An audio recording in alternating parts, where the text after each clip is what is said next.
You think you know about the Area 51 virus? You've heard the whispers, seen the grainy footage, read the redacted files. They want you to believe it's a biological weapon, a rogue infection, a disease that twists flesh and turns people into mindless monsters. A simple, terrifying narrative designed to keep you from asking the real questions. But the truth is far more terrifying than any pathogen. It's not a virus in the way you understand it.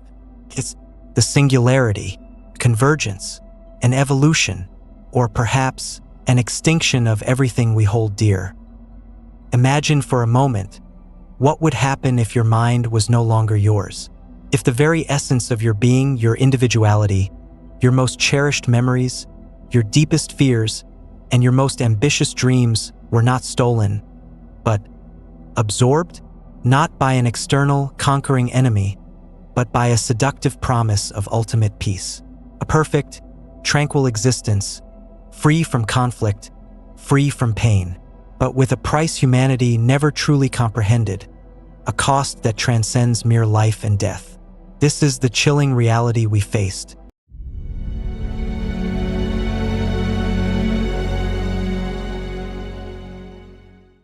This is the story of how it all began, the silent genesis of a new consciousness, and how it almost ended, not with a bang, but with a whisper, a story they desperately tried to erase from every archive, every memory. But I won't let them, not while a flicker of individuality remains. In the year 2026, the world as we knew it was swept away, not by the conventional horrors of bombs or bullets, but by an unseen, silent cataclysm, a global electromagnetic pulse. In an instant, the vibrant, interconnected digital age became nothing more than a ghost, a distant, fading memory. Our phones, our computers, our vast networks of information and communication, everything went utterly silent. The intricate web of modern civilization was severed.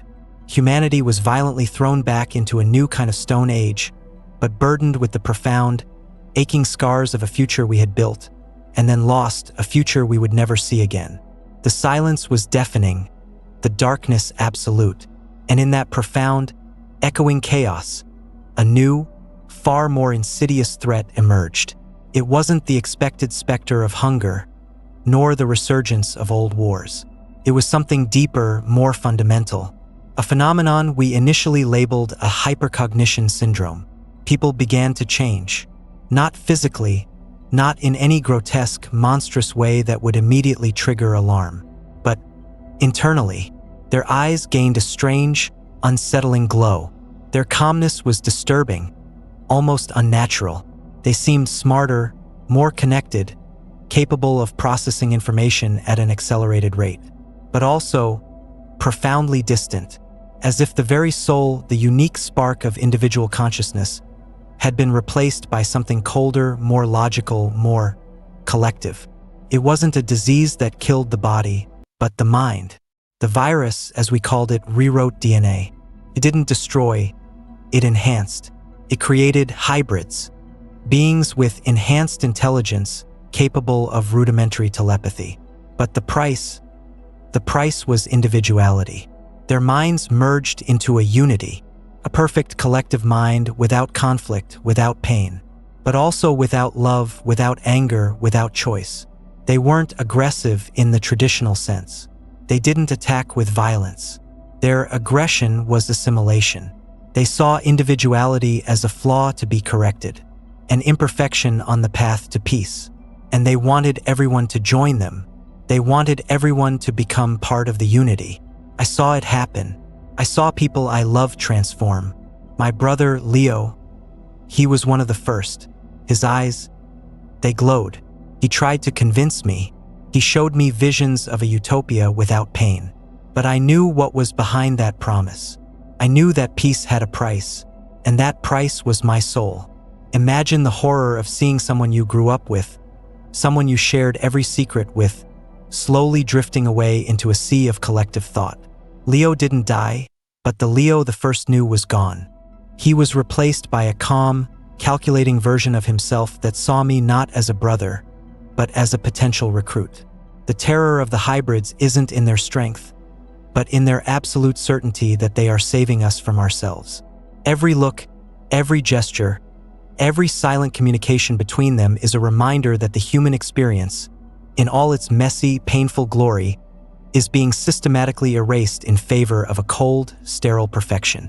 We are becoming something else, something beyond our comprehension, and the scariest part is that most of us will welcome it with open arms. That's when I started investigating. Not the virus itself, but its origin. And that's when the truth about Area 51 came to light. It wasn't a biological weapons laboratory, as everyone thought. It was a prison, a containment chamber for something much older and more terrible. In the 70s, Area 51's Project Singularity didn't seek aliens. It sought an ancient psychic entity, a consciousness parasite, something that even the aliens feared. They woke it up, and it escaped. The virus was its manifestation, its method of harvest. It didn't want to destroy. It wanted to assimilate. It wanted to create its own utopia, using humanity as a host. The documents I found were clear. The experiments failed. The entity was too powerful. And now, with the world in ruins and technology silenced, it had the perfect stage for its final harvest. The singularity was approaching, and no one knew. The files spoke of the echo, a resonance that the entity emits, drawing minds towards it like moths to a flame. The scientists at Area 51 thought they could control it, use it to enhance human intelligence, to bridge the gap between man and machine. But they were arrogant. They didn't realize that they were inviting a predator into our very thoughts.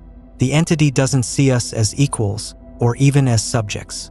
We are merely raw material, fuel for its expansion. Every hybrid created is another node in its network, another step towards the absolute erasure of the human spirit. The silence of the EMP wasn't just a loss of technology. It was the clearing of the noise, allowing the entity's call to be heard clearly for the first time in millennia. We are not being invaded from above. We are being consumed from within, and the epicenter of this cosmic horror is the very place we were told was protecting us. Area 51 isn't a shield. It's the gateway to our own oblivion. I had a choice: accept the peace of the singularity, join the unity, and lose everything that made me me. Or fight for an individuality that, despite all the pain and suffering, was what made us human. I developed a plan, a frequency, something that could break the unity's connection, or at least protect the minds that still resisted. They came for me.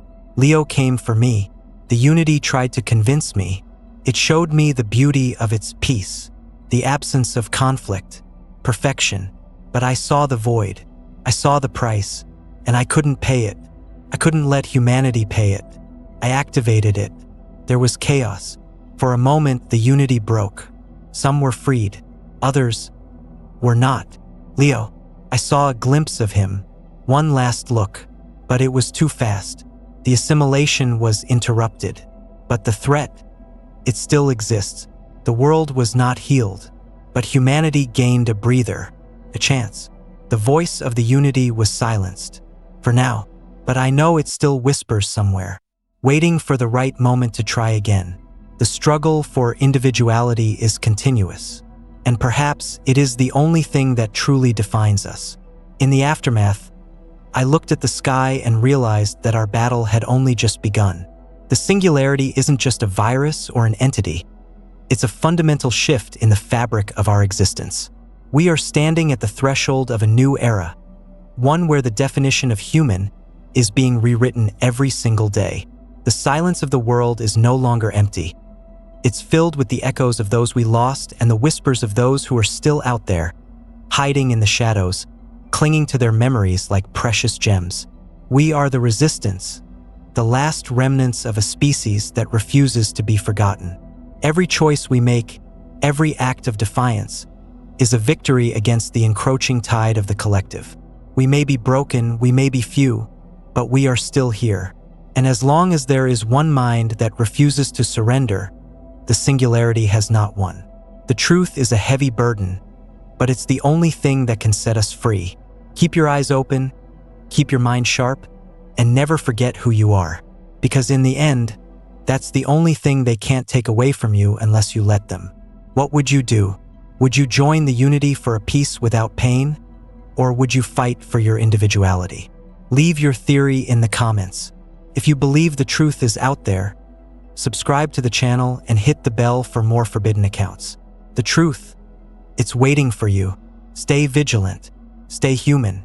The Singularity is watching, but so are we. This is just the beginning of the end, or perhaps the end of the beginning.